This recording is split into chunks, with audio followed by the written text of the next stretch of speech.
VBS trading robot का उपयोग सीमाबद्ध बाजारों में किया जाना चाहिए क्योंकि यह नियमित अंतराल पर लाभदायक ट्रेडों को उत्पन्न करता है जब कीमत चलती है।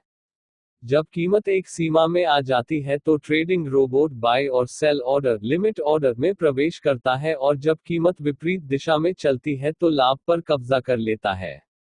यह आदेशों को प्रबंधित करने के लिए निश्चित ग्रिड दूरी और प्रगतिशील ज्यामितीय लॉट साइज का उपयोग करता है।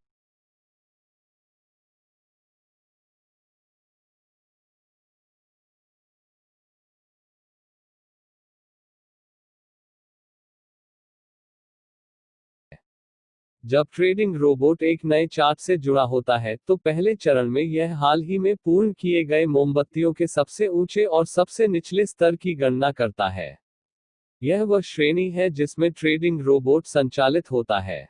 यदि वर्तमान मूल्य उच्चतम बिंदु से कम है तो ग्रिड का बाय पक्ष ट्रिगर हो जाता है। इसी तरह यदि वर्तमान मूल्य सबसे कम लो के ऊपर लिमिट अंक है तो ग्रिड के सेल पक्ष को ट्रिगर किया जाता है।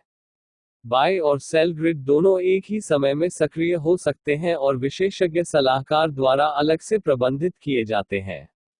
जब बाय ग्रिड सक्रिय हो जाता है, वर्तमान मूल्य उच्चतम से कम अंक है, एक बाय बाजार क्रम रखा गया है।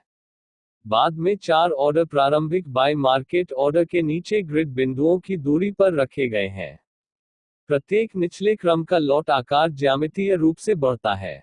इसी तरह जब एसईएल ग्रिड को ऊपर बताए अनुसार सक्रिय किया जाता है तो एक सेल बाजार ऑर्डर तुरंत रखा जाता है। इसके बाद 4 आदेशों को उत्तरोत्तर सेल बाजार क्रम के ऊपर ग्रिड बिंदुओं की दूरी पर रखा जाता है, जिसमें प्रत्येक उच्चतर आदेश के उत्तरोत्तर आकार में वृद्धि होती है। ट्रेडिंग रोबोट प्रत्येक खुले व्यापार के लिए लॉकडाउन बिंदुओं, जब 0 से अधिक पर सेट होता है, के अनुगामी स्टॉप को नियुक्त करता है। चूंकि अनुगामी स्टॉप को प्रत्येक खुले व्यापार पर व्यक्तिगत रूप से लागू किया जाता है, इसलिए संभव है कि कुछ ट्रेड दूसरों के सामने बंद हो जाएं।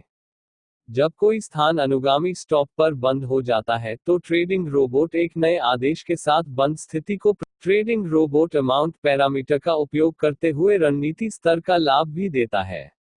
जब सभी खुले ट्रेडों की आधार मुद्रा बाय और सेल दोनों संयुक्त में लाभ अमाउंट पैरामीटर द्वारा निर्दिष्ट मूल्य तक पहुंचता है, सभी खुले ट्रेडों को बंद कर देता है और लंबित आदेशों को हटा देता है। यह तब शुरू होता है जब प्रारंभिक ग्रिड शर्तें पूरी होती हैं। यह ध्यान रखना महत्वपूर्ण है कि ट्रेडिंग रोबोट नए लिमिट आदेशों को नहीं जोड़ता है क्योंकि सभी मौजूदा लिमिट आदेश सक्रिय हो गए हैं। यह सुरक्षा तंत्र यह सुनिश्चित करता है कि प्रतिकूल मूल्य की स्थिति